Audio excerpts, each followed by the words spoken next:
1, 2, 3, 4. Come? 1, 2, 3, 4. 5, 6, 7, Ecco. 8.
Provi. 1, 2, 3, prova.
Scusa, l'ho messa a destra, cosa via.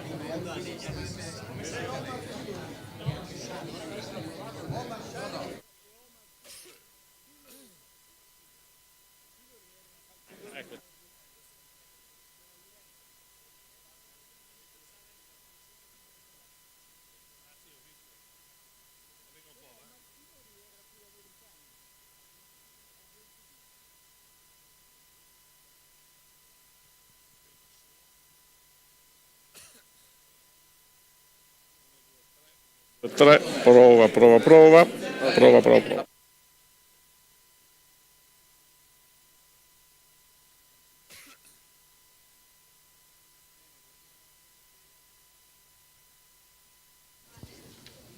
Funziona?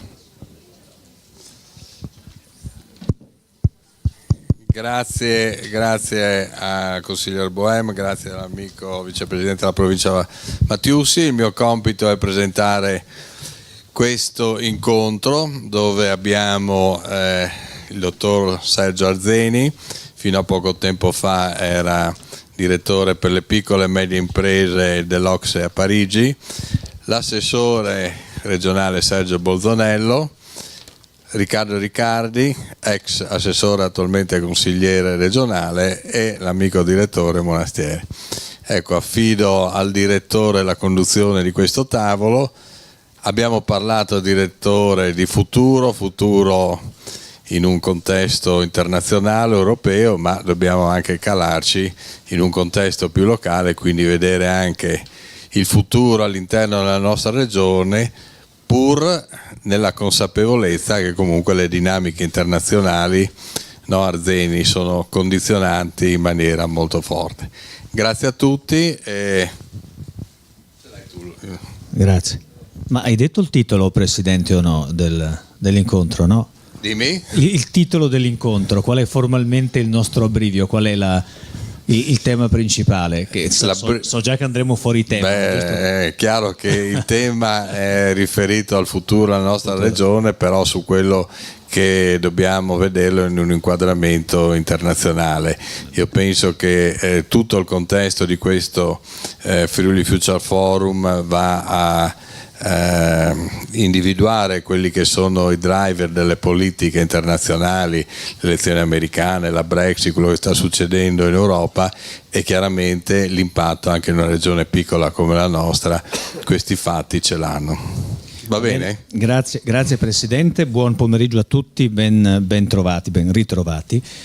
Una piccola introduzione, istruzioni per l'uso che ho fatto anche ieri, avendo avuto il piacere di condividere già ieri un dibattito. Noi cominceremo un po' la nostra conversazione, poi se c'è qualche domanda dal pubblico, qualche osservazione, fatela pure. Ieri gli studenti hanno proposto alcune domande, ma me le hanno scritte, nessuno di loro ha avuto, come dire, l'ardire di prendere in mano il microfono e di porla direttamente. Se qualcuno di voi vuol farlo oggi, noi gliene siamo grati, perché questo aumenta anche il livello di partecipazione. Allora, il tema è un tema vastissimo, io non la voglio fare tanto lunga, perché futuro è una parola immensa che soprattutto in fasi come queste di grande confusione è difficile da articolare.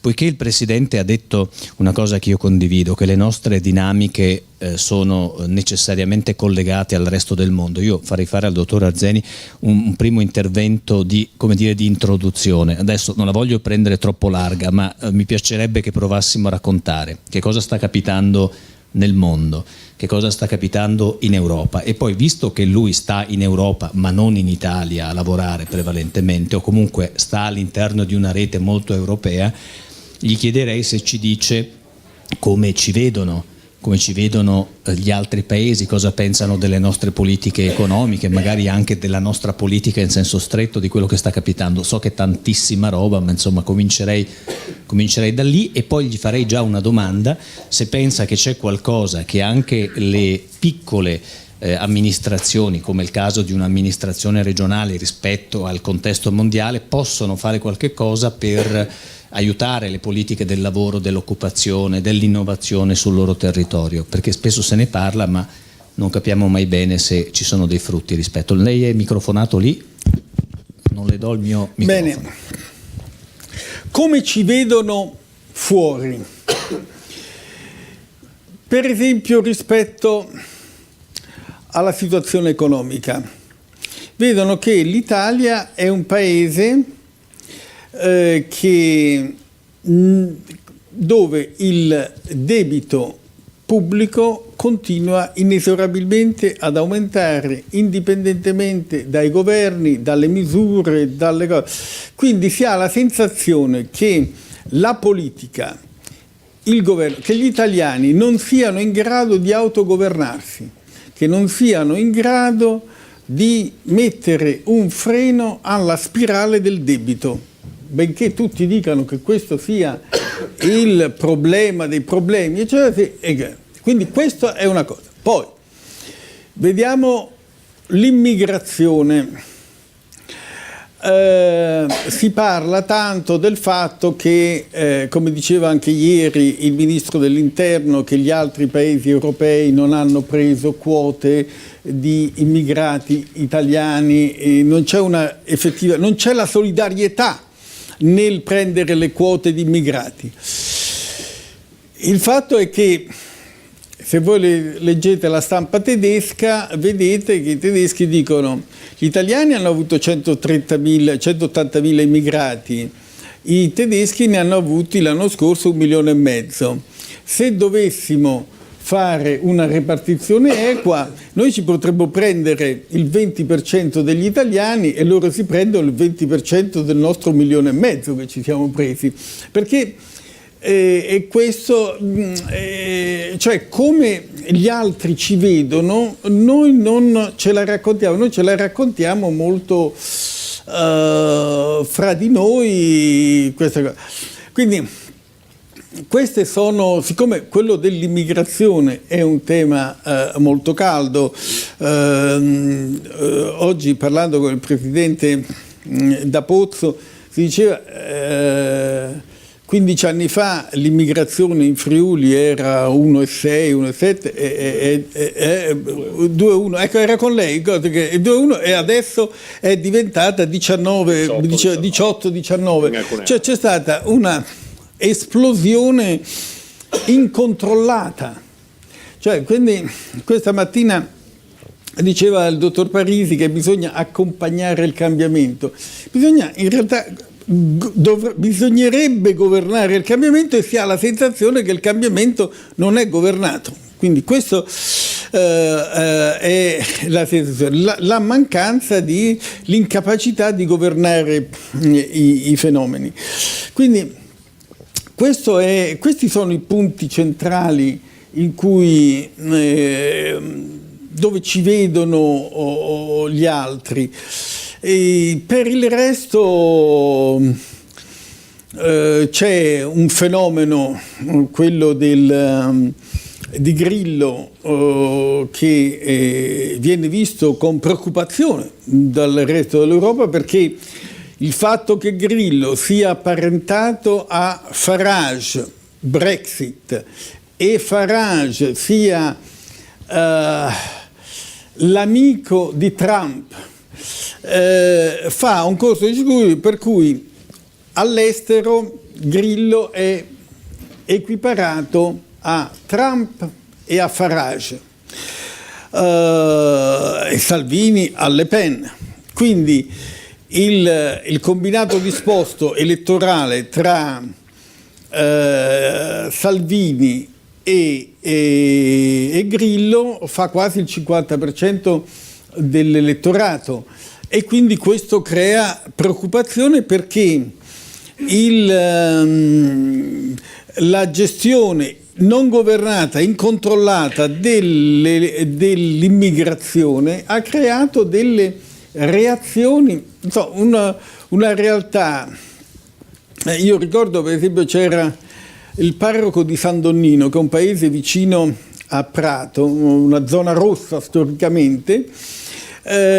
Questo parroco, in questo paese di 4.000 abitanti, un giorno si sono svegliati con 5.000 cinesi, e c'è stato un paese, diciamo, disposto all'accoglienza, si è ritrovato assediato, e c'è stata una reazione per cui questo parroco poi li ha divisi con le parrocchie, con altri nei paesi vicini, per diminuire la pressione, perché oltre il 18, quando si supera il 20%, è il caso di Prato, che è una grande città, si ha un'azione di rigetto anche da quelli che sono più disposti all'accoglienza.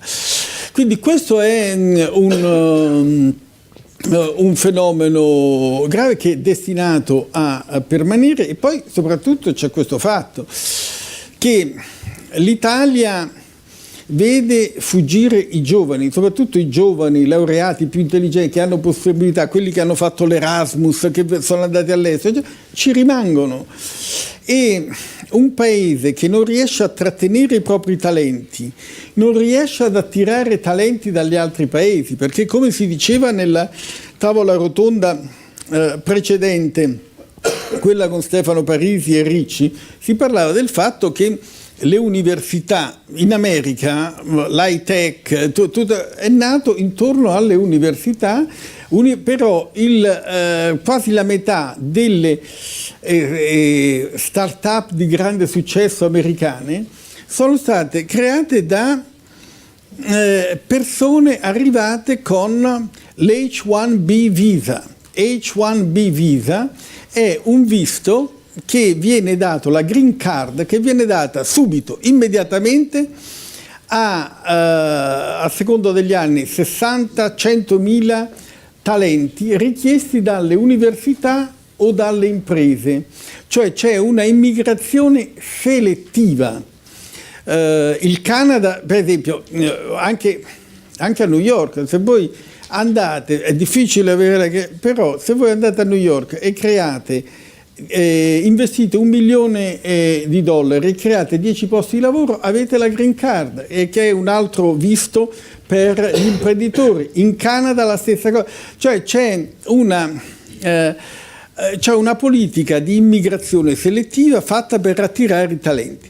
L'Italia attira la miseria del mondo, non attira i talenti. Insomma, questi sono dei problemi seri, perché l'innovazione, la cosa, cioè, se uno non riesce a coltivare i talenti nell'economia della conoscenza, è fottuto. E in questo paese, perché bisogna pensare, in questo paese c'è molta ostilità verso la Germania, che viene vista la causa di tutti i mali, ma in Germania non c'è la disoccupazione giovanile. In Italia il 40% dei giovani sono disoccupati. Ora, la disoccupazione giovanile è la tragedia di un popolo. Se uno non riesce a dare speranza ai giovani, il paese è fottuto. Ora, io penso che il futuro sia nei giovani, nel dare speranza e opportunità ai giovani e creare le condizioni per cui i giovani abbiano piacere di vivere in Italia, di contribuire a rifare questo paese e farne il paese che riesce a trarre vantaggio dalle opportunità grandi che l'economia digitale. Quest'anno celebriamo i 10 anni della nascita dell'iPhone. L'iPhone ha cambiato radicalmente la vita, l'economia, cioè, creando nuove opportunità. Si tratta di governarle, gestirle, eccetera.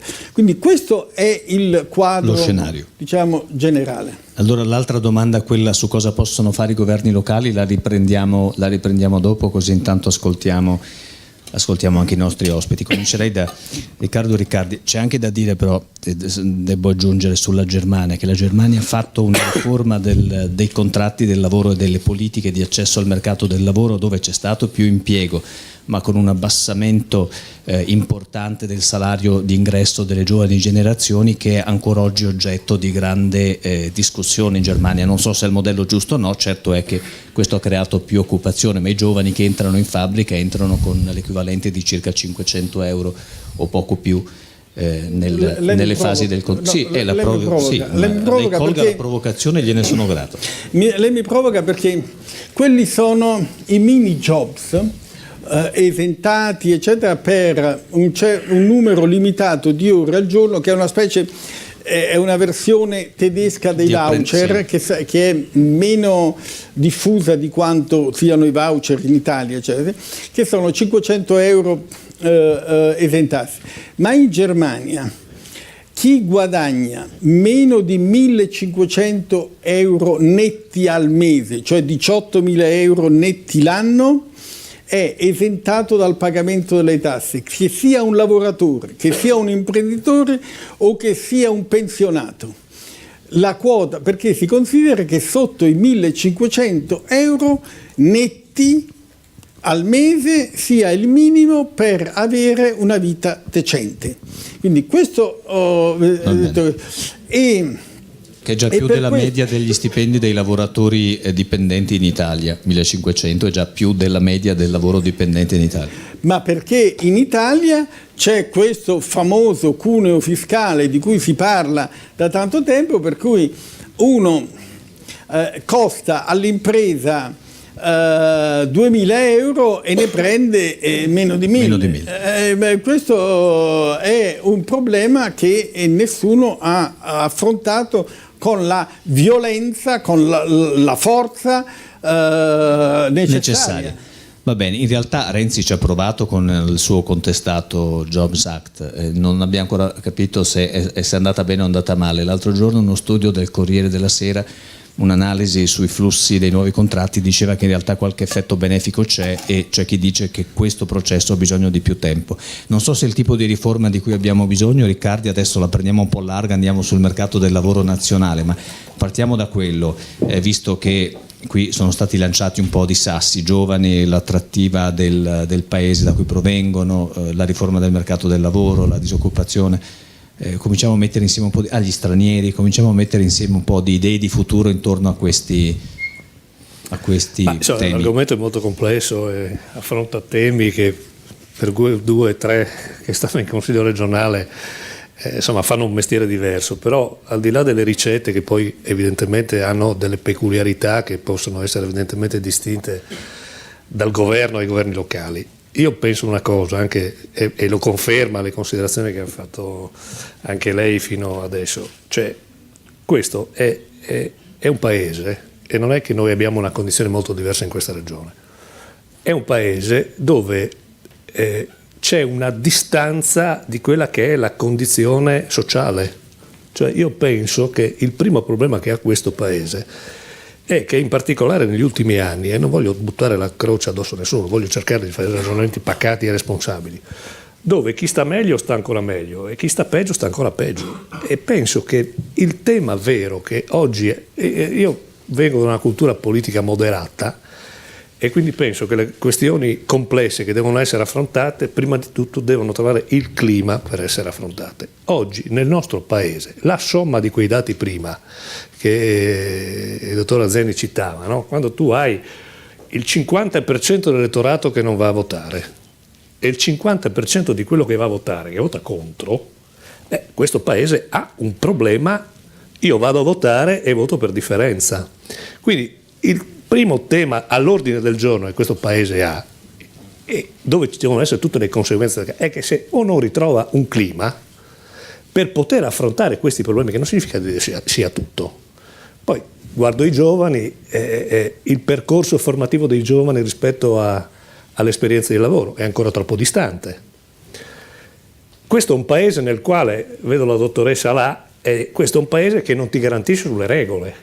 Cioè, tu metti i tuoi risparmi in una cosa, poi quelli spariscono e non ti garantiscono le regole. Cioè, allora, il primo tema che deve recuperare questo paese per affrontare qualsiasi e per dare la speranza a queste nuove generazioni, che evidentemente nel momento in cui danno risposte estreme diverse, no?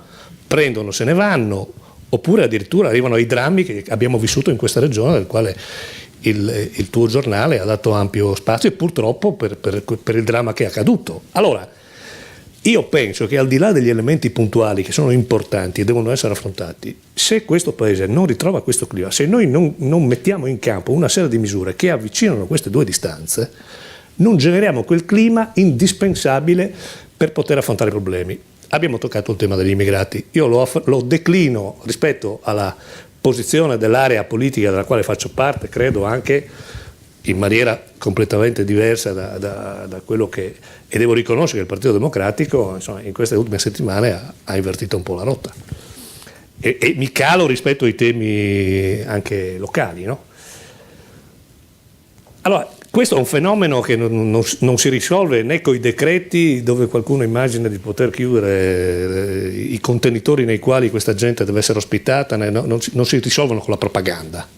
Però anche qui c'è uno sforzo culturale di ripristinare un clima che oggi non c'è rispetto a questo tema, ma anche le misure che sono state varate in Consiglio regionale. Cioè, dove l'area del disagio, se io non applico delle misure che questo disagio, invece di riequilibrarlo, me lo livellano ancora di più, è chiaro che crea distanza sociale. E allora tutti i temi legati soprattutto alle nuove generazioni, come possiamo immaginare le nuove generazioni in questo clima, loro abbiano la fiducia e il paese sia in grado di dare quella fiducia a loro per restarci qua? È un po' complicato. Però, Riccardi, mi sorge spontanea una domanda. Questo clima e questa distanza deriva anche dal fatto che la reputazione di quelli che dovrebbero colmare questa distanza non è altissima, e non voglio fare dei luoghi comuni sulla classe politica, ma se voi governate, dico voi genericamente, perché una volta state alla maggioranza, una volta all'opposizione, non create queste politiche che dovrebbero aiutare il paese a ripartire o anche soltanto a risolvere i suoi problemi ordinari, per forza il solco sempre si allarga. Ora, senza parlare di nessuno e di nessuna parte politica, o anche sì se volete, ma è evidente che le difficoltà del paese si sono acuite nel momento in cui non c'era una risposta da parte di una classe dirigente che sembrava sorda e attenta molto alle proprie dinamiche e poco a quelle del suo popolo. L'ho detto ieri sempre qui, il PD si sta torcinando in un dibattito oggi sul congresso prossimo venturo, ma le parole lavoro, le parole giovani, le parole anche l'ho sentita ieri perché Renzi ha detto una battutaccia orribile sul pare che il problema siano le banche toscane, ha detto che gli è scappata fuori dal senno perché è anche un problema quello delle banche toscane, Banca Etruria per prima. Ma insomma, se voi che siete lì in rappresentanza del popolo a risolvere i problemi non riuscite a farlo, è evidente che questa distanza aumenta oppure no? No, sicuramente aumenta, però io non vorrei spezzare una lancia per la categoria di chi fa politica, io lo faccio pro tempore come credo tutti coloro che la fanno, perché questa è una generalizzazione molto pericolosa. Non è vero neanche questo, non è vero. C'è una professionalizzazione di chi occupa ruoli della politica sempre più alta. Allora, la classe politica sicuramente ha le sue responsabilità e non è possibile immaginare che questo non ci sia. Vogliamo discutere della tecnocrazia? Che responsabilità ha la tecnocrazia rispetto a tutte queste scelte? Cioè, qui di responsabilità la classe politica ne ha tante. Ma chi la nomina la tecnocrazia? Dai, su. La tecnocrazia si nomina, anzi si autodifende da sola. Allora diciamo una cosa, che è un principio sul quale io faccio parte di quella categoria di coloro che fanno politica e dicono che al di là delle diversità di opinione, credo a volte riconosciuti e a volte anche criticati per questo, Sergio Bolsonaro ed io, pur appartenendo a schieramenti diversi, spesso abbiamo il coraggio anche di dire le stesse cose, perché in politica bisogna avere il coraggio di dire le stesse cose se si è convinti che siano buone, anche se apparteniamo ad esperienze politiche diverse. Allora, cominciamo a dire una cosa che credo sia importante. È evidente che oggi in questa differenza e in questa tensione, insomma, noi dobbiamo trovare il nemico al quale imputare delle responsabilità e la classe politica ne ha tante. Ma cominciamo ad affermare un principio per il quale in questo Paese alla fine degli anni, all'inizio degli anni 90 è successo qualche cosa. Cioè si è chiusa una stagione politica nella quale probabilmente la politica aveva tutte le responsabilità sulle spalle, aveva tutti i poteri sulle spalle e in alcune occasioni evidentemente ha fatto delle cose che non doveva fare. E noi abbiamo immaginato di costruire un sistema ritenendolo democratico e scorporando quelle che erano le funzioni della politica, cioè di coloro che venivano eletti dalla gente, e spostando i poteri a quella tecnocrazia che comunque si autodifendeva. Allora, questo è un tema rispetto alla responsabilità e ai poteri di decisione che intervengono sulle cose che hanno a che fare con la gente ogni giorno. Oggi i poteri dove stanno? Allora, io penso che questo Paese, forte di questa esperienza che è accaduta nel corso di questa, chiamiamola Seconda Repubblica, non so neanche come possiamo chiamarla, forse è il caso di fare un'analisi di questo, di quello che è successo. Allora oggi, quando io immagino, vengono le cose banali, quando un sindaco è un dipendente del proprio dipendente e il cittadino ha bisogno della risposta che va dal sindaco a chiedere, il sindaco non è nelle condizioni di poter dire ti faccio questa cosa perché dipende dalle condizioni che gli impone chi sta nella macchina burocratica, che non è vero che è spesso nominato dalla politica perché è lì e si autotutela. Allora, questo è un tema rispetto al principio democratico, all'efficienza e alla responsabilizzazione e all'individuazione della responsabilizzazione di come funziona la macchina pubblica. Beh, io credo che questo tema, una democrazia matura come dovrebbe essere la democrazia di questo Paese, dovrebbe avere il coraggio di affrontare. Nel momento in cui la politica pone questo tipo di problema, io mi occupo di opere pubbliche, insomma nella vita ho fatto sempre questo, no? Ma il sindaco che decide se fare una gara al massimo ribasso o farla tra qualità e prezzo, coinvolgendo il sistema locale delle proprie imprese, oppure, cioè quella è una scelta di politica economica che sta mica più in capo al sindaco, ma quello che vive quella comunità va dal sindaco e quello non è in grado di prendere decisioni. È un sistema democratico e soprattutto è un sistema, rispetto al discorso che abbiamo fatto, che incardina le responsabilità, sono tutte del sindaco che è eletto dai cittadini.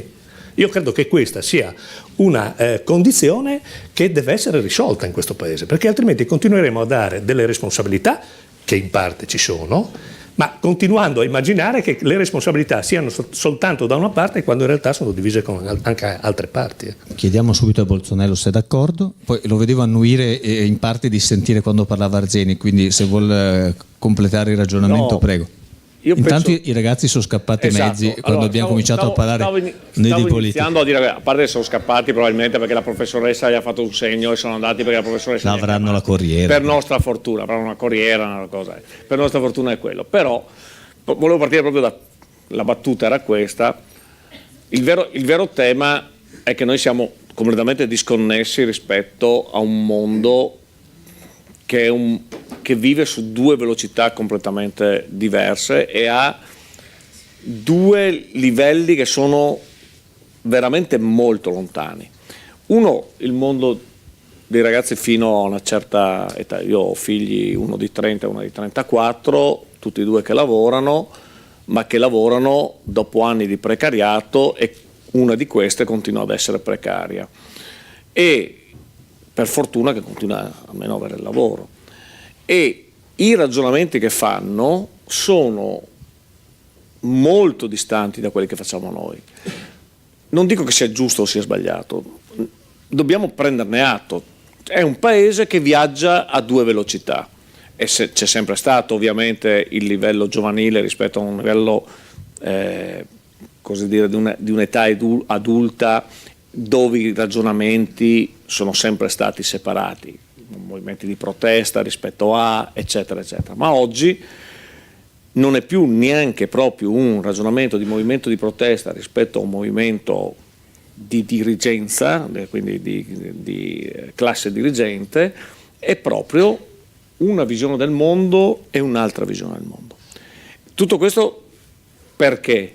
Perché la velocità nel cambio dei modelli sociali è avvenuta con una tal velocità, negli ultimi 10 anni in particolare, che questa differenza si è ampliata a dismisura.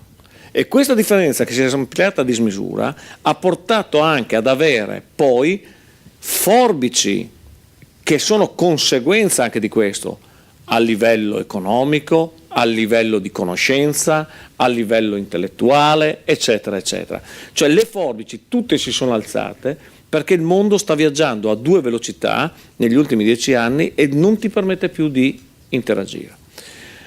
Oggi la vera sfida di un paese, e poi a caduta di una regione, è quello di riuscire a capire come mettere assieme queste cose. E per l'Italia diventa ancora più difficile perché, quello che diceva prima il professor Arzeni, il debito pubblico è talmente elevato ed è talmente difficile da affrontare questo tema rispetto a, che mette in difficoltà il tutto. Allora, sono partito da questo per dire che questi ragionamenti, che ai più sembrano essere ragionamenti di tipo filosofico e in qualche modo quasi astratti dalla quotidianità del sindaco che deve dare la risposta oppure, sono invece alla base di tutti i ragionamenti che portano poi anche il sindaco a decidere. Se tu non cambi il modello di società, quindi il paradigma complessivo, non puoi pensare di applicare politiche legate alla conoscenza, politiche legate all'economia, politiche legate al sociale, perché non sai quali politiche creare ed applicare perché non hai sopra un modello capibile da tutti. Prima, mentre parlavamo nel preparare anche questo incontro, quando abbiamo fatto i ragionamenti sul debito pubblico da una parte, sugli indebitamenti delle regioni e dei comuni dall'altra, sui patti di stabilità, tutte queste cose sono le cose che poi non ti permettono di fare politiche rispetto all'università o agli istituti superiori, quindi alla scuola e all'università di un certo tipo, non ti permettono di fare i grandi piani legati all'edilizia, al recupero ambientale, al riuso, alle infrastrutture, eccetera, non ti permettono di fare le politiche di investimento legate alla manifattura, legate all'economia, eccetera, eccetera, perché sei sempre vincolato da una serie di altre cose e non riesci a portare all'interno di questi ragionamenti loro, perché i ragazzi non ti seguono su questo piano, perché non hanno la possibilità di seguirti. Allora, il tema è proprio questo, come riusciamo. Faccio un'altra battuta, ma che fa capire cosa cerco di dire. Tutti continuano a fare ragionamenti, per esempio stamattina abbiamo presentato gli indicatori legati dalla Confcommercio Friuli Venezia Giulia sul commercio di questo trimestre. Ogni trimestre ci si trova e si continua a fare ragionamento sulle serie storiche dell'economia. Io da anni, per primo penso uno dei pochissimi in questa regione, da qui considerato quasi un eretico, continuo a dire che è una follia che noi continuiamo a fare i ragionamenti sulle serie storiche pre-2007 e post-2007, perché il mondo che c'era nel 2007 è un mondo che non esiste più oggi. Quindi tu non puoi pensare che il più 0,2, il più 0,3, il più 0,4 di questo momento sia un qualcosa se paragonato al 2007, perché quel mondo non esiste più, siamo in un nuovo paradigma, siamo in una nuova società, ed è in una società che ha dentro solo una parte di società, perché non ha dentro tutta la parte dei ragazzi, da un certo punto in giù, non ci sono dentro. Come li tiriamo? Ecco, questo è.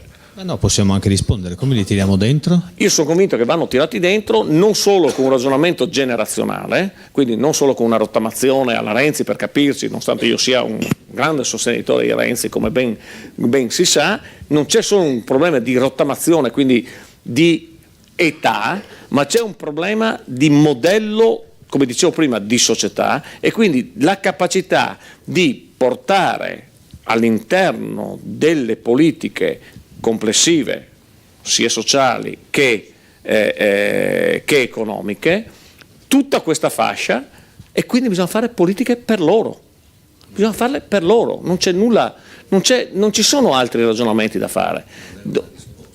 Buono, Me la dia lei la risposta. Allora se lei è il capo del mondo la dia pure. Io non so chi sia lei, ma grande. Io sto ad ascoltarla molto volentieri. No, se uno è bravo io lo ascolto. C'era un signore che voleva fare una domanda, così non perdiamo il filo, prego. Chiedo scusa. Aspetti. Va bene, non si preoccupi. Dica. Da quello che ascolto, qua si fanno discorsi un po' troppo complicati e si parla di effetti, non di cause. Ora io una breve constatazione e semplificazione, dico che l'Italia è come una pentola ribollente di energie giovanili, capaci, preparate, imprenditoriali, però c'è un coperchio sopra che ha 3 pesi che non fanno uscire queste capacità. Che sono? E sono la burocrazia asfissiante, il sistema finanziario che non ti concede aiuti e la politica. Pensavamo il fisco come terzo, pensavamo dicesse il terzo il fisco. Beh, insomma, va bene. Siamo lì, no? E questo dobbiamo risolvere questi problemi, secondo me. Grazie. È un buono spunto per un altro giro di domande. Scusate, c'è qualche ragazzo, adesso non voglio fare discriminazione al contrario, qualcuno over 18, over 20, che vuol dire under? Sì, chiedo scusa, bravo, stavolta ha ragione. Che vuol dire? No, lei sicuramente non è, però dai, sì, dai, facciamo l'over allora, visto che ho detto over sbagliandomi, sentiamo l'over, poi sentiamo un under. Over 18 fino a under 25. Prego. Gentilmente possiamo arrivare col microfono fin là? Sentiamo anche questo signore, poi faccio io una domanda. Sì, no, molto velocemente. Ci sono secondo me nelle considerazioni fatte alcuni punti da definire anche meglio, nel senso che è vero sì che l'Europa ci guarda in un certo modo, però ci sono una serie di cose da tener conto, perché l'immigrazione che arriva dal mare è una cosa diversa dall'immigrazione che arriva da terra, è molto meno controllabile, è molto più difficile su un territorio molto più vasto che non riguarda soltanto i nostri confini, ma dei confini molto più ampi. Noi abbiamo un debito pubblico che ci costa 79,5 miliardi all'anno di interessi, che significa 4 finanziarie, e ovviamente questo non è poco. Questo come considerazioni. C'è un elemento, quello che diceva il signore adesso, no? Le 3 pentole che ci pesano in testa, in realtà hanno a che fare anche con delle cose che avete detto voi relatori. In particolare io non sono d'accordo su un aspetto. Questo gioco di rimbalzo fra politica e macchina amministrativa è un gioco di rimbalzo esiziale, che non si deve assolutamente fare. Dentro la macchina pubblica ci sono dei lavoratori, delle professionalità di grandissimo livello che molto spesso la politica non fa nulla per valorizzare, non se ne accorge neanche che esistono, mentre basta capire che possono sopportare delle modalità di lavoro diverso, riuscire a dare molto di più, eccetera. Dopodiché, quello che diceva lei, un sindaco non è libero di fare, eccetera, eccetera. Attenzione, queste leggi non le fa la burocrazia. Quelle sono leggi nazionali a cui lei si riferisce e quelle le fa il Parlamento.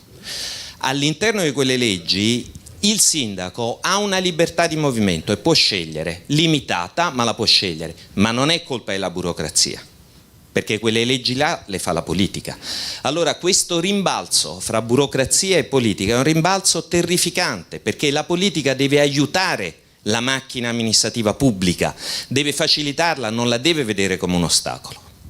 Vabbè, adesso risponde Riccardi, però se posso semplificare un pochino, cos'è successo? Dopo Tangentopoli la politica non si è più fidata della politica, gli ha detto fidiamoci dell'amministrazione che forse è meglio, con il risultato un po' esagerato che si è trasferito da un piano all'altro una serie di poteri decisionali, imballando il sistema, perché poi alla fine la politica giustamente vuol dire la sua, vuol contare nei processi decisionali, è che ha trasferito talmente tante funzioni alla macchina burocratica che nel frattempo si è creato lì un altro apparato parallelo, per così dire, che non è più di servizio ma molto spesso è attrazione principale rispetto alla politica. Forse i cittadini non si fidano più, non si sono fidati più della politica. Sì, più o meno diciamo la stessa cosa.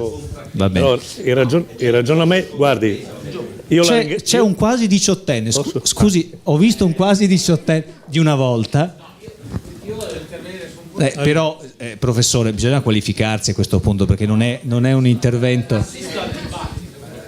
Io volevo intervenire un po' su quella che è la mitologia tedesca, che è una roba che secondo me dovremmo... No, non abbiamo fatto mitologia, però dai. No, la mitologia della funzionalità del sistema tedesco. La Germania è un paese nel quale dal 2004 a oggi i disoccupati di lungo periodo, che sono tanti, sono oltre il 7% della popolazione tedesca, sono tra quelli che hanno una disoccupazione di più lungo periodo e sono quelli più poveri rispetto al resto d'Europa. Cioè, quando si è disoccupati in Germania, è vero che in Germania c'è meno probabilità di essere disoccupati rispetto all'Italia, ma chi è disoccupato in Germania ha una probabilità molto più alta di essere povera che nella maggior parte degli altri paesi europei. Questo perché il sistema tedesco negli anni è cambiato profondamente e protegge molto meno diversi lavoratori. Altra cosa che secondo me bisogna mettere in luce quando parliamo della Germania è tutto quello che è successo con l'euro e con la politica monetaria.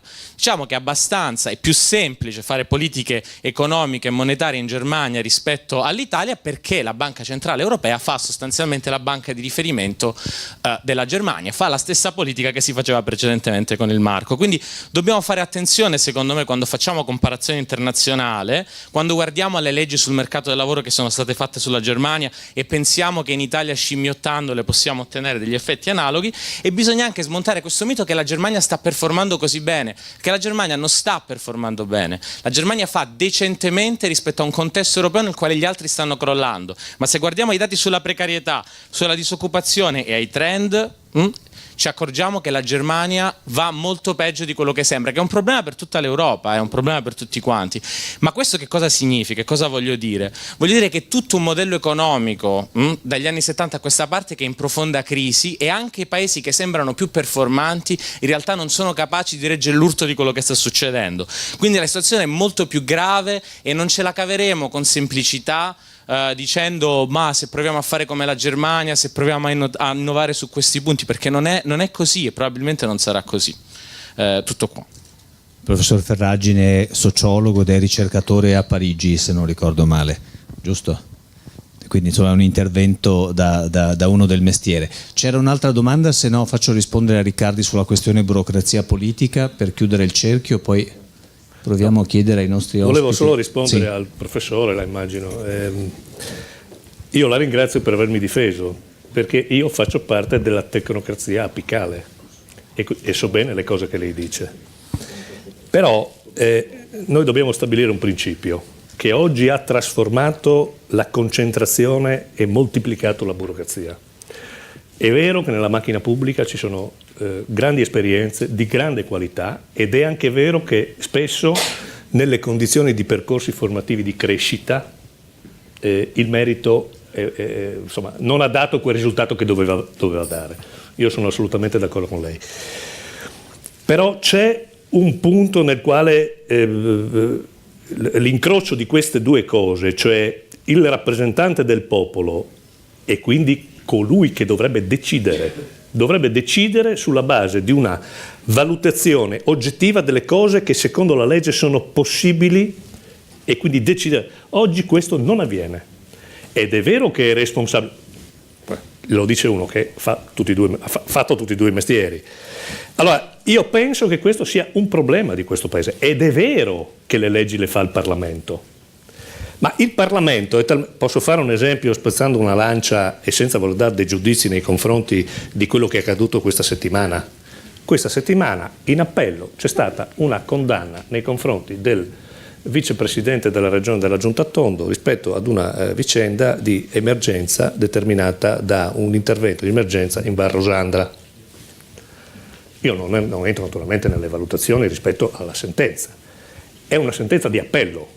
In primo grado coloro che sono intervenuti e sono intervenuti con strumenti di emergenza su richieste di emergenza determinate dal sindaco sono stati chiamati, hanno fatto questo intervento, sono stati chiamati in giudizio, in primo appello sono stati assolti, in secondo appello sono stati condannati. Allora, noi dobbiamo metterci d'accordo su una cosa, perché è vero che alla fine rispetto al condizionamento anche, e questo è il fallimento di questo Paese, perché noi non possiamo dire che anche il Parlamento rispetto a determinati temi in qualche modo sia condizionato rispetto a determinate, e so quello che dico una cosa pesante, però gli interventi rispetto alla capacità di distinguere quelle che sono le decisioni della politica, che sono i rappresentanti del popolo, rispetto ad una tecnocrazia che oggi addirittura, e prendo a modello quello che dice lei, molto spesso si trova nelle condizioni di doversi proteggere, perché in quella condanna lì non c'è solo il rappresentante del popolo, c'è anche il tecnocrate.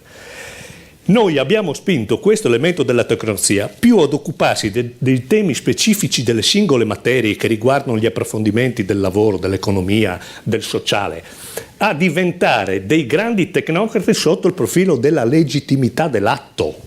E questa è la moltiplicazione della burocrazia. Allora, questo è un tema che rispetto all'efficienza, questo Paese o ha il coraggio di... E la politica da sola, chi va in Parlamento da solo, questa operazione non riesce a farla, perché altrimenti l'avrebbe fatta nel corso di tutta questa seconda Repubblica. Perché non l'ha fatta?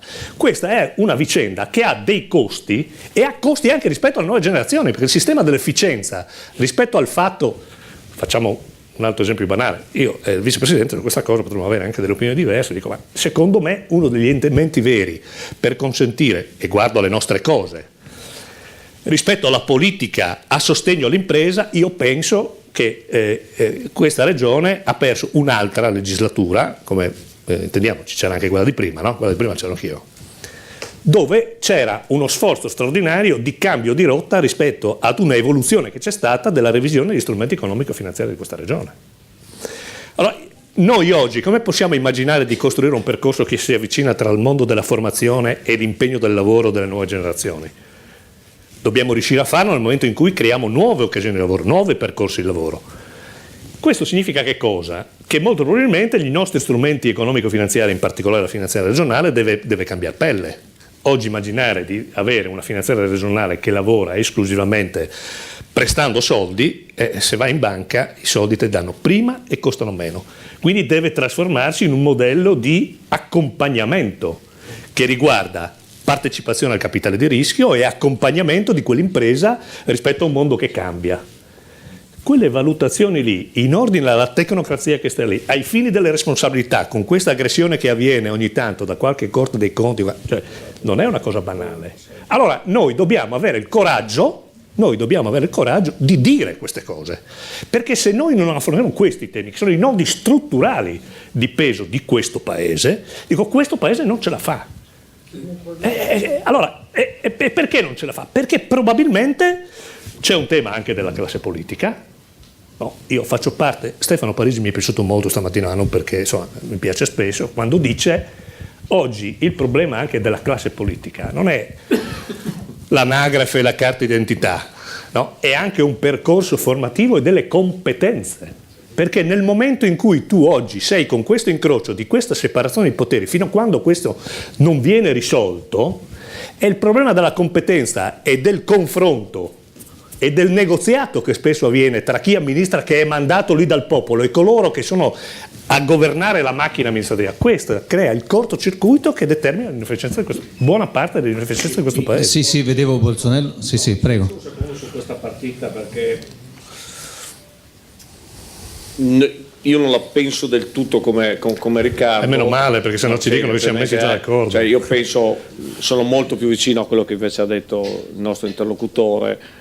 Penso che noi non riusciamo a valorizzare nel modo corretto, giusto, molte professionalità che ci sono all'interno, perché il tema della meritocrazia è un tema irrisolto. E ne avete tante, irrisolto. E io sono convinto che in questi 4 anni posso dire con cognizione di causa di aver proprio avuto un aiuto straordinario all'interno del mio assessorato, parlo per la Roma mia. Quindi su questo io concordo moltissimo, il tema della meritocrazia è irrisolto.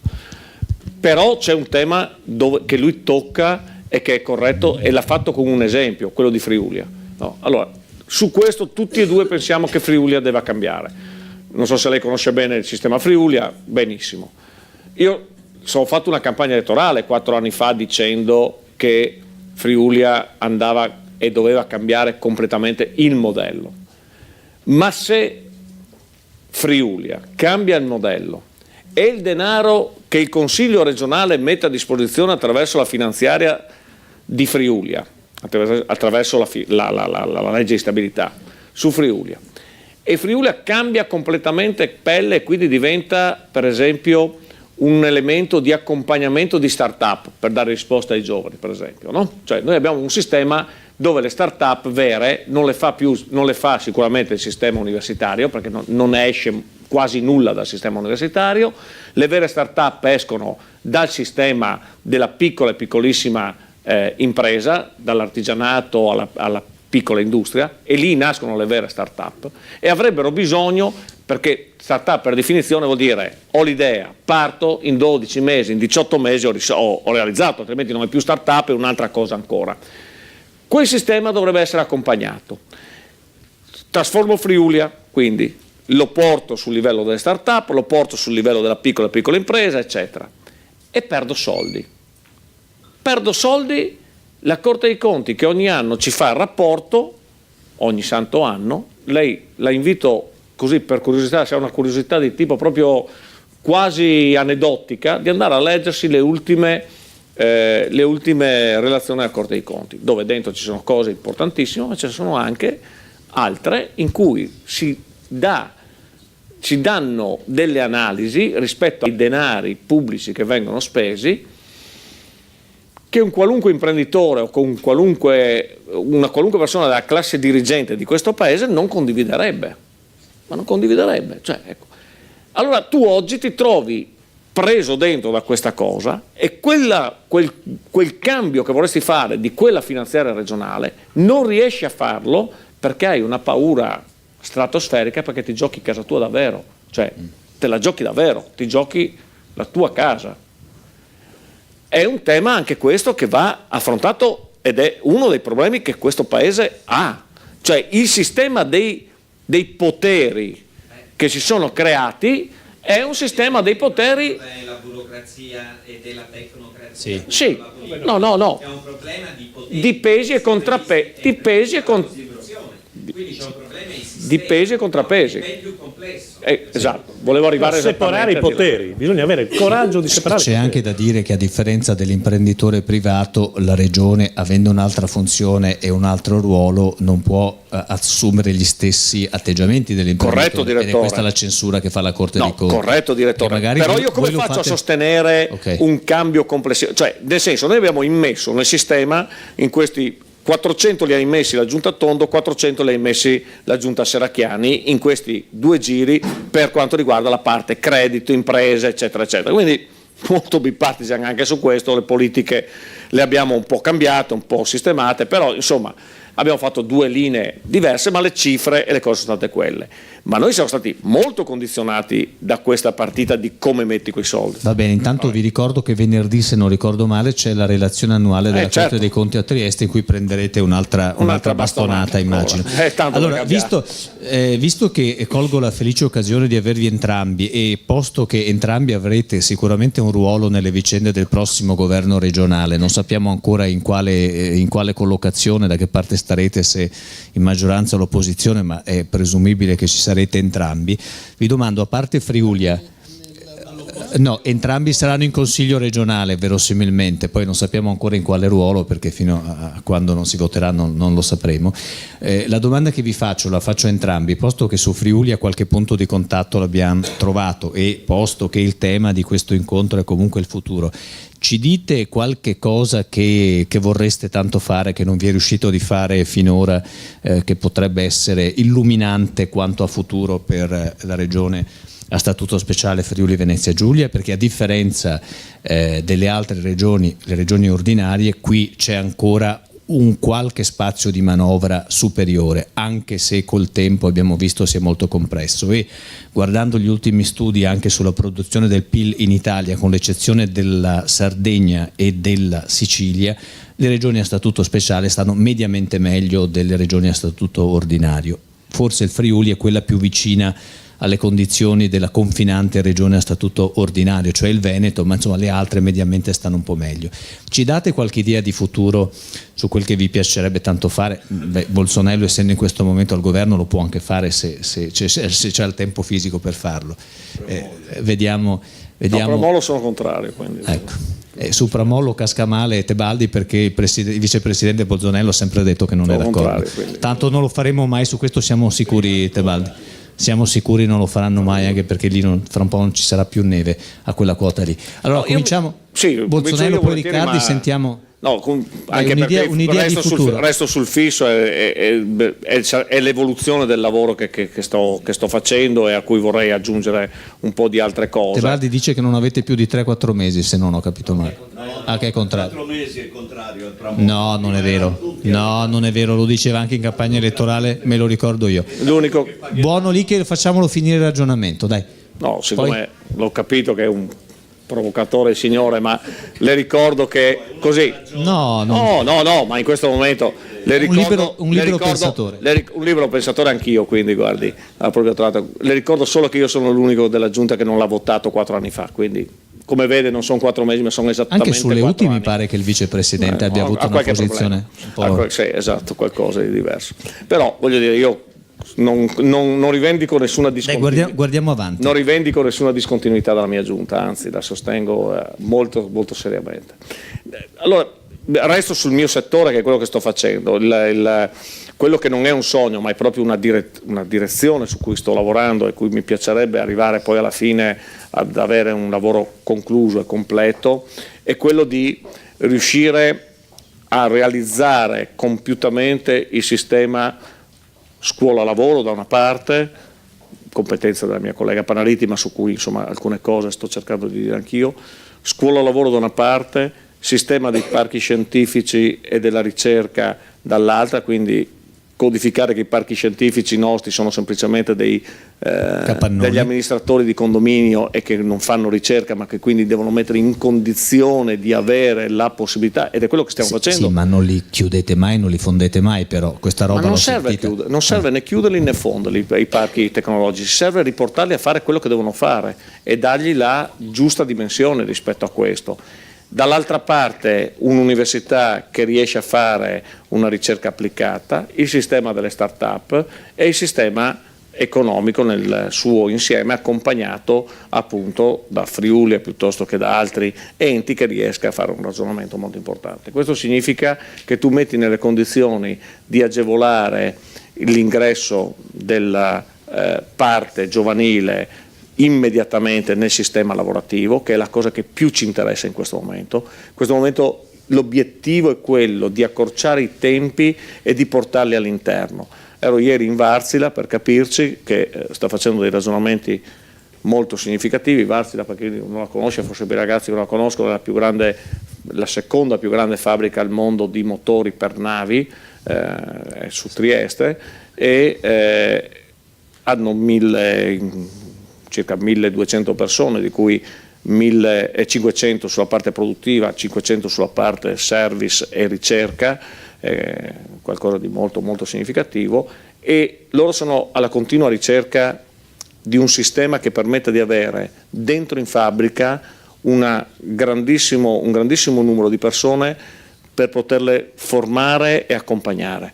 Questo sistema, che adesso è ancora in fase quasi embrionale, va portato a sistema e a regime con una velocità della luce, nel senso che nell'arco di un anno e mezzo noi dovremo averlo sistemato, portato all'interno e codificato poi per poter permettere di dare opportunità enormi ai nostri ragazzi. Questo è Quindi lavoro, integrazione, sì, lavoro e impresa. La stessa domanda per Riccardi?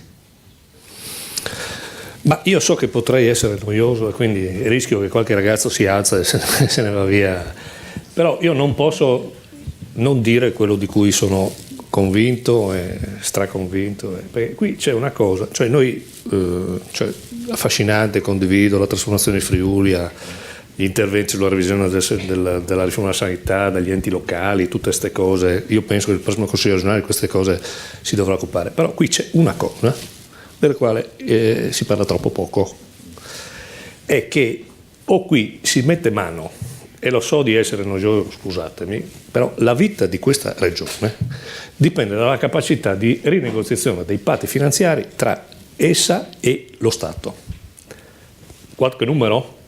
La legge di stabilità entra in Consiglio regionale che, al di là delle partite di trasferimento e di copertura su fondi trasferiti, ha 3 miliardi e 700 milioni di euro di entrate, di disponibilità. Questa disponibilità ha 2 miliardi e mezzo di salute e di sociale, 500 milioni di enti locali, 200 milioni di trasporti, paghiamo 2 mutui, paghiamo il costo della macchina, le risorse questa regione non ce l'ha. Allora, io sono affascinato ad affrontare tutti i temi particolari nei diversi settori, però tutte queste cose hanno a che fare con la capacità di avere i soldi per poterle gestire. Allora, questa è la regione speciale, meno speciale di tutto il sistema speciale di questo paese. Il servizio sanitario regionale vale circa 2 miliardi e 300 milioni di euro, che è più o meno il 2% del valore complessivo del Fondo Sanitario Nazionale. Io sono contento che finalmente anche Deborah Serracchiani, evidentemente capendo che non poteva fare altrimenti, impugna la legge di stabilità del governo in ordine a questo. Allora, cosa significa sta roba qua?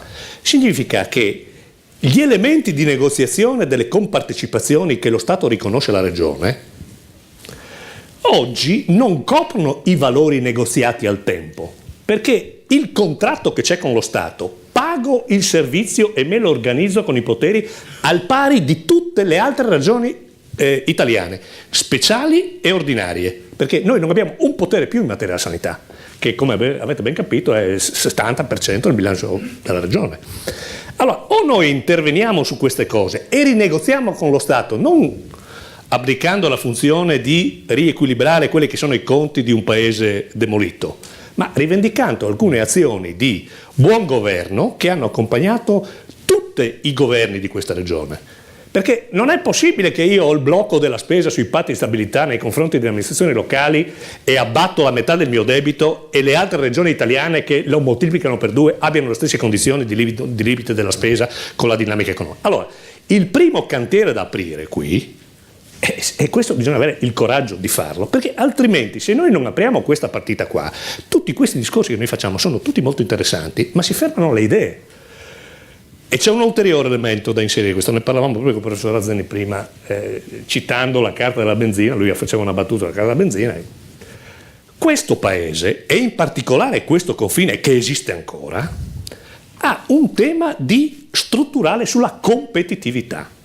Allora, se il futuro di questa terra riguarda dalla capacità di organizzare un sistema logistico attraverso l'Alto Adriatico per le condizioni di competitività che la madre natura ci ha regalato, perché c'è Suez e invece di far Gibilterra con 5 giorni di navigazione in più e 2 ore di treno in più, noi sistemiamo l'Alto Adriatico inevitabilmente diventa un problema di negoziazione interno al paese ed esterno al paese. Prima vicenda, non mi faccio mettere dai veneti la piattaforma offshore spendendo 4 milioni di euro l'altro giorno per dare un incarico e fare questo tipo di operazione. Prima vicenda. Seconda vicenda, questo paese, in particolare nel nostro confine, ha una questione che risponde al tema della questione settentrionale, che ha a che fare col tema della fiscalità. Perché se io non ho spazi di autonomia fiscale e devo competere con Trieste, deve competere con Capodistria, Porto Nogaro deve competere con Capodistria, e il rimorchiatore è lo stesso rimorchiatore, a Capodistria costa 10 e qua costa 50, è evidente che allora l'elemento dentro la revisione dei patti finanziari, ma proprio per autoresponsabilità di una regione che al di là delle appartenenze politiche ha dimostrato di saperla esercitare, non che questa sia un privilegio, questo diventa anche il tema della fiscalità di vantaggio. Io mi metto a negoziare con Testetto, mi assumo la responsabilità di determinate funzioni, però non faccio l'errore che è stato fatto nel 97. Perché nel 97, quando noi abbiamo negoziato ulteriore compartecipazione rispetto alla spesa sanitaria che ci siamo assunti, chi ha negoziato quel patto, e chi ha negoziato quel patto gode della mia totale stima, nel senso che io considero una persona intelligente di grande valore, però che cosa è successo? È successo che dal 2008, per la crisi economica, la dinamica dell'entrata, cioè delle risorse che la regione ha a disposizione, è calata. A differenza degli anni passati, in tutta la storia, i decimi sono aumentati. Allora, la spesa, l'entrata è calata, i prelievi forzati da parte dello Stato per ragioni di riequilibrio della finanza pubblica hanno drenato ulteriore questa partita. Non solo, ma gli elementi della spesa non sono nelle mani della regione. Il contratto dei medici non lo firma mica Deborah Serracchiani, la firma il Ministro della Salute.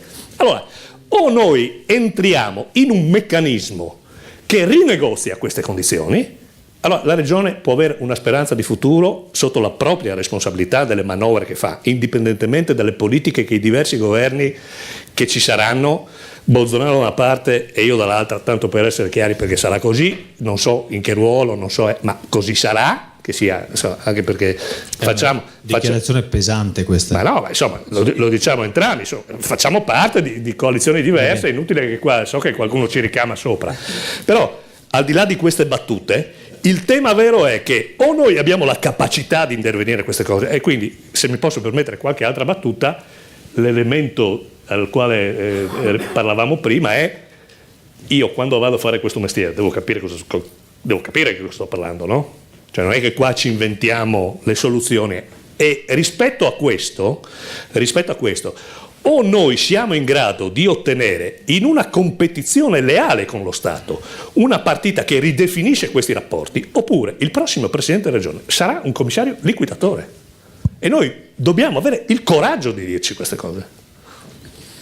Un'osservazione solo, poi faccio rispondere Bolsonaro, però stateci attenti, perché il patto Tondo-Tremonti l'abbiamo firmato noi senza pensare... Non aveva il peso del Padoan Serracchiani. Ok, poi il patto Serracchiani, non so chi Padoan, con chi l'abbiamo firmato noi, e non è che avevamo il fucile, quindi adesso ci diciamo tutte queste cose che dobbiamo andare a rinegoziare, però quando andiamo lì caliamo le braghe, scusate l'espressione, non è che ci possiamo lamentare a ogni giro. Il patto Padoan Serracchiani prevede la manleva sul contenzioso sanitario, dove le altre speciali sulla spesa sanitaria hanno vinto. Dopodiché calma, una cosa, ma quello è il problema della politica. Oggi io sono contento che la giunta regionale abbia impugnato le manovre, in molte occasioni non l'ha fatto. L'ha fatto anche l'anno scorso. È il problema del condominio del mestiere che fai, dobbiamo dirci questa roba. L'ha fatto anche l'anno scorso, però si arriva sempre alla fine, cioè quando ormai il danno è fatto e diventa difficile. Vi faccio una domanda rapida su un tema che ha toccato anche lui. Forse la sanità è il caso che gliela restituiamo, perché se non ci guadagniamo, non abbiamo una potestà completa sulla sanità, ci costa soltanto e ci impiomba più del 70% del bilancio, forse è il caso che la restituiamo al fondo nazionale, questa è una valutazione che si può fare. Seconda osservazione, siamo sicuri che in un momento di risorse calanti a livello centrale e con l'odio viscerale che c'è nei confronti delle regioni a statuto speciale, noi andiamo a Roma e gli diciamo: noi siamo una regione straordinaria, strafiga, bellissima, stiamo lì al confine, dateci più soldi che vi facciamo vedere quanto bravi siamo a spenderli, sia una politica che funziona? Non dobbiamo farlo da soli. Oppure possiamo anche domandarci se all'interno delle voci che avete detto, sanità, enti locali che sono indebitati il doppio dei comuni della media italiana, c'è qualche economia di scala che si può cominciare a fare? Per esempio il modello delle UTI: vince Bolsonello, si va avanti e si torna indietro, vince Riccardi, rimane così, si fa qualche variazione, perché questo ha delle ripercussioni pesanti sul bilancio regionale. Rispondete su questa cosa, poi vi saluto.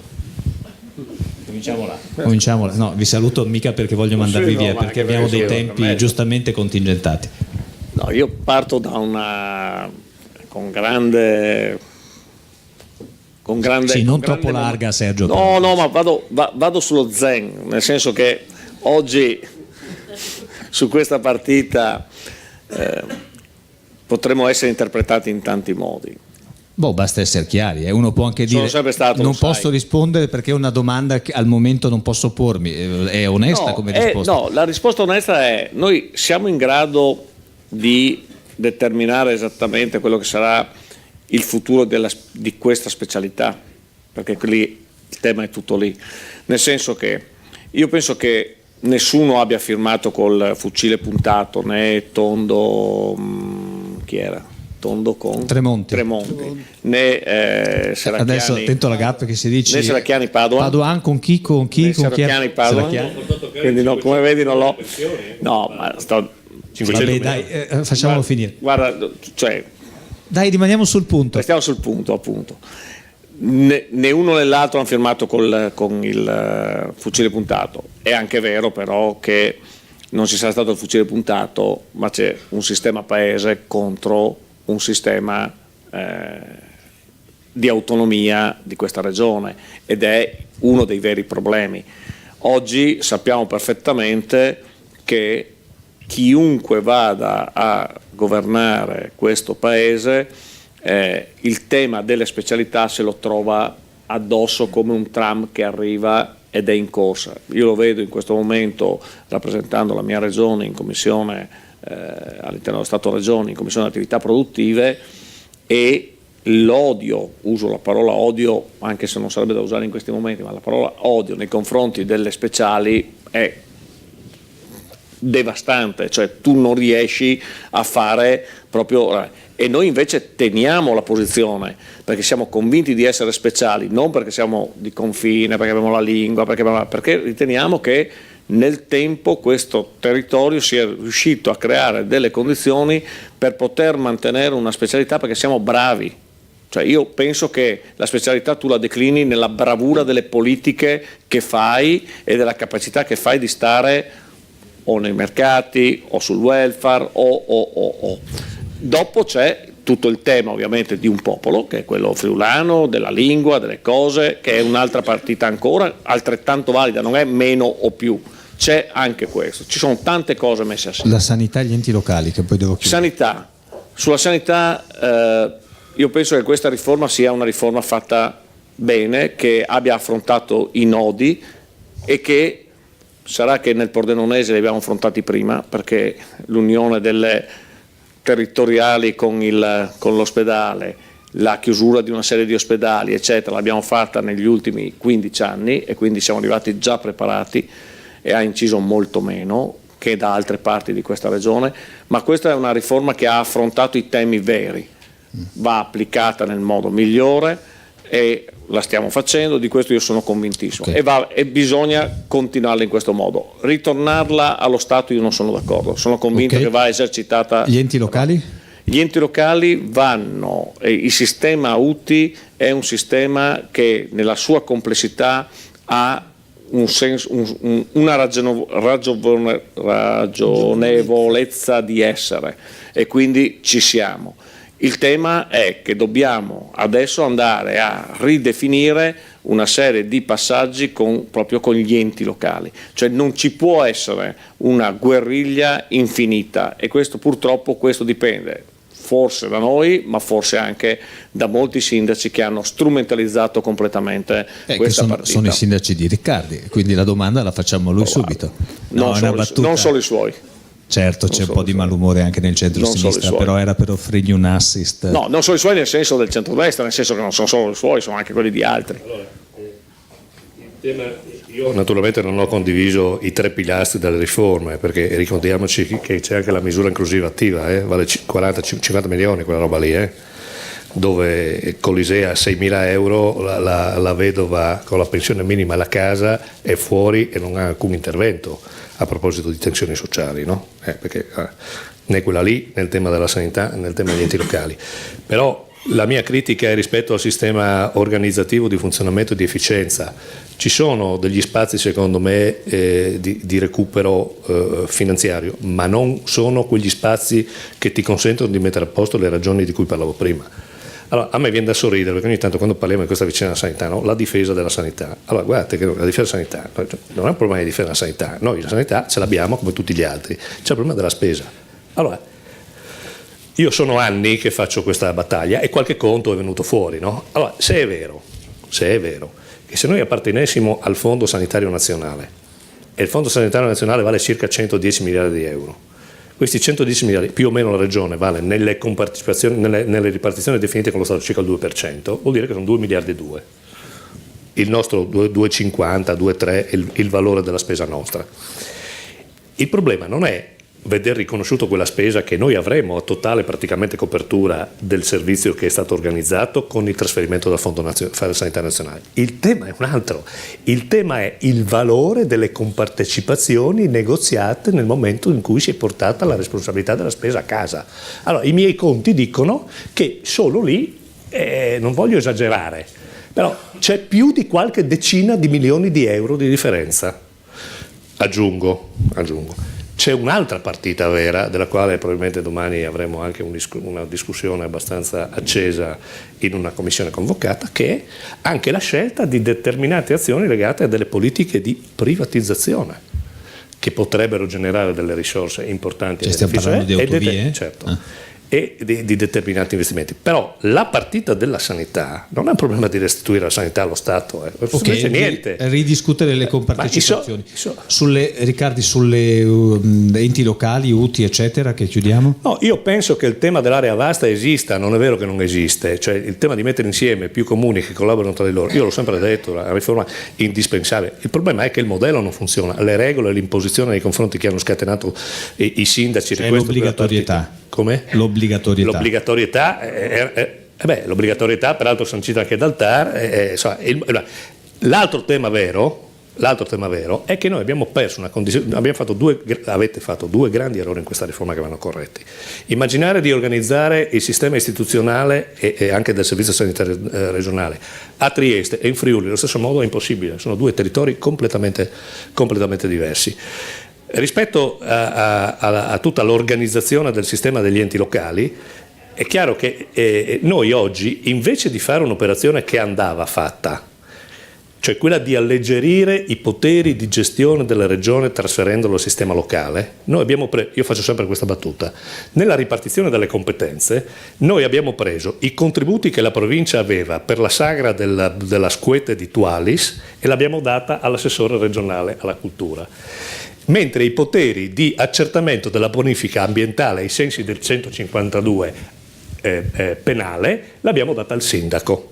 Allora, qui l'elemento di fondo è che noi dobbiamo alleggerire la regione, perché il tema delle UTI a cascata è questo, cioè la regione deve fare le leggi, deve occuparsi della grande spesa, degli interventi strategici, del rapporto con lo Stato, ma la gestione, allora lì anche rispetto anche delle posizioni che sono diverse anche all'interno della mia coalizione.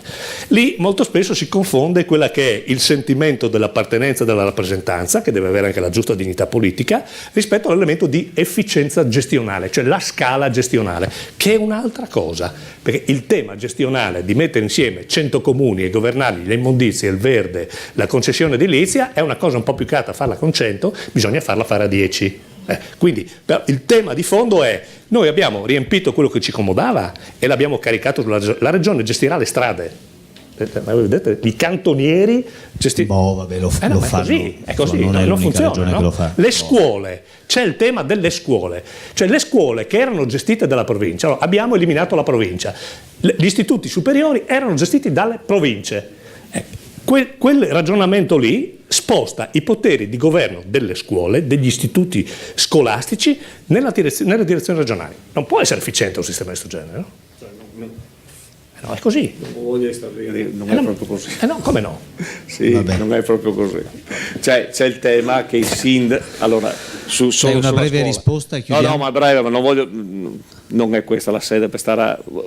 Meglio che teniamo alto. Secondo me ne avremo tante altre. Esatto, meglio che teniamo alto i ragionamenti. Sulla scuola il problema è che molti di questi sindaci, invece di prendersi in carico il tutto e decidere che lo tengono all'interno dei tutti, i sindaci stessi non vogliono provare a gestire tutta la partita. Ma la sfida con i sindaci è responsabilizzare rispetto a fare il loro mestiere, ragazzi, non per fare la norma e prenderlo in pancia alla regione. Ma guarda, ti parlo di un sindaco mio, cioè di centrosinistra, che ha boicottato un ragionamento complessivo perché non vuole prendersi, perché dice tutti gli istituti, io il mio istituto del mio comune me lo tengo e non lo tengo in un ragionamento di pensi tutti, che sia più efficiente lasciarlo al direttore del servizio nuovo per la manutenzione dell'edificio scolastico che sta in capo a Trieste? Cioè, io non so. Ma no, come no? È così. Ma no, ma la devi portare.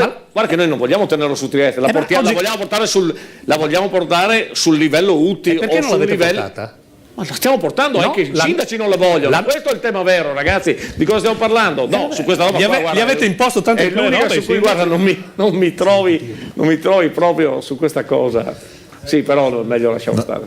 Va bene, ci facciamo un altro dibattito. C'è eccola là, prego. Posso fare una domanda? Aspetti un secondo, diamo precedenza al. Insomma, lei interviene sempre, Tebaldi. Facciamo prima parlare la nostra giovane su. No, volevo fare Ma dice sempre le stesse cose anche, dai, è perché se ne dice una diversa la faccio parlare. No, basta che non andiamo sempre sul messaggero. Una domanda a Bolsonello su una cosa che aveva detto prima, sui parchi scientifici. Lei ha detto che bisogna dargli la giusta dimensione. Può spiegare meglio che cosa intende? Parchi scientifici, noi in questa regione abbiamo un sistema di uno per provincia praticamente, e sono per parco scientifico. Uno cosa intende? Intende che lì si faccia ricerca, invece cos'è? È semplicemente un ente che agevola il rapporto fra impresa e in questo caso o il sistema economico della regione o il sistema economico complessivo legato alla alla vita dell'azienda stessa. Nel senso, oggi un parco scientifico cosa fa? Presenta, ad esempio, aiuta le imprese a presentare le domande sulle linee contributive, quelle con fondi regionali, con fondi europei, fondi statali, fondi regionali. Lì si pensa, vengono insediate queste aziende e cosa fa il parco scientifico? Fa quasi da amministratore di condominio all'interno di contenitori complessivi. Io penso che non possa essere solo questa la ragione di esistere di un parco scientifico, ma debba in qualche modo anche accompagnare queste imprese, oltre che con i servizi, anche con la capacità di interloquire con il mondo universitario, con il mondo della ricerca applicata, con molte altre cose. E dobbiamo trovare il sistema perché questa cosa avvenga. Oggi quasi tutti i parchi scientifici chiudono in perdita ogni santo anno e portano, e quindi creano un passivo, vanno in attivo solo negli anni in cui sono aperti i bandi regionali, e quindi aiutano le imprese a fare questi bandi, prendono un compenso e quindi portano in attivo questa cosa. Così com'è non è un sistema che funziona e va in qualche modo riformato. Allora, posto che conosco questo settore perché ci ho lavorato e sono d'accordo che così non funziona, però secondo me anzi bisognerebbe migliorare. Io sono d'accordo, anzi la cosa che ho notato molto è che molto spesso magari si fa il singolo progetto europeo, regionale, ma non c'è una vera, come sta dicendo lei, connessione fra università, enti pubblici, imprese. Le soluzioni, Voi cosa volete fare per migliorare? La soluzione che io vedo è quella della capacità di levare la parte politica dall'interno dei parchi scientifici e far entrare la parte economica all'interno dei parchi. Cioè, se un parco non serve a livello economico, non serve che ci sia dentro la politica. Cioè, lì dentro deve esserci il cuore dell'economia del Friuli dentro quel parco o di quel territorio del Friuli, e sono loro che devono determinare quelle che sono le linee di sviluppo. Non può essere la politica in quel caso, la politica deve determinare le linee a livello sopra, non può essere anche quella dentro. Io farei uscire la regione da tutti i parchi scientifici come Sergio, chiedo scusa, il parco Danieli, che è quello di Udine, in realtà è già così, perché ci sono dentro gli industriali, è l'unico ma non è che funzioni molto meglio degli altri, voglio dire, ci sono dentro gli industriali, ma non è che vada meglio. Io vi chiedo scusa, ma gli organizzatori mi fanno cenno che dobbiamo sgomberare l'aula perché c'è un altro appuntamento dopo, quindi Tebaldi faremo un'altra volta, chiedo scusa, faremo la prossima volta. Grazie per essere stati con noi.